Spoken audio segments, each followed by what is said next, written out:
12 kızdın kencesi, Hudaydın suygun pendesi.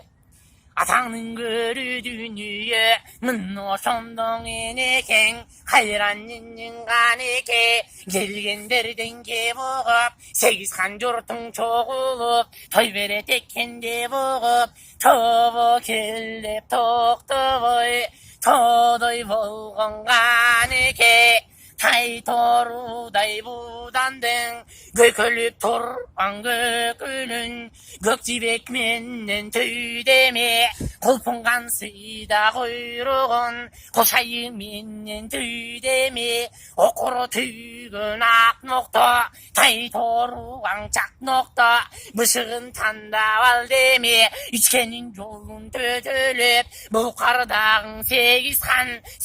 kandın aldınan, tay torut cedelip, öyle tömmün karabay, ölümün dep sanabay, çiymekçin boldun kızıkta, atına bürü katılsa, görsetmek kanan boldun kızıktı. Munumunday taştayla, geçe karalı getken kanı ke, açıp biri getken semete, cesirden kana comuk baştaylı.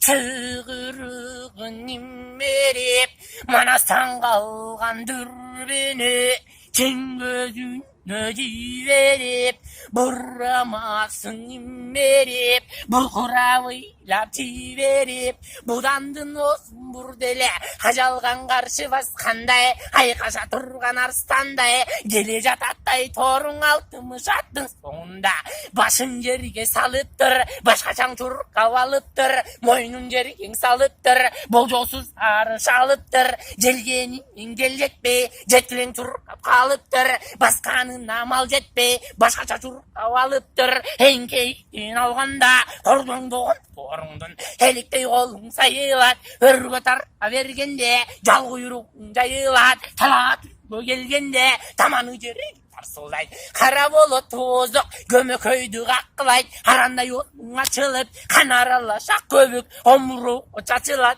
kara bolu tozuk, gömüköyді kakkılay, talcibekte kuyruğun çaktaya kan çapkılay, gökülün gökün ırgıtıp, gölak toy bolun tuyyağın, görüngen jerigen çulgutup, maraldından denesi, kapkara çanga bölünüp, üstündögün balası, ergaşından bölünüp, gelecek atay torun ele gişip göcölüp, özün dil albay, bir sana kan gir albay.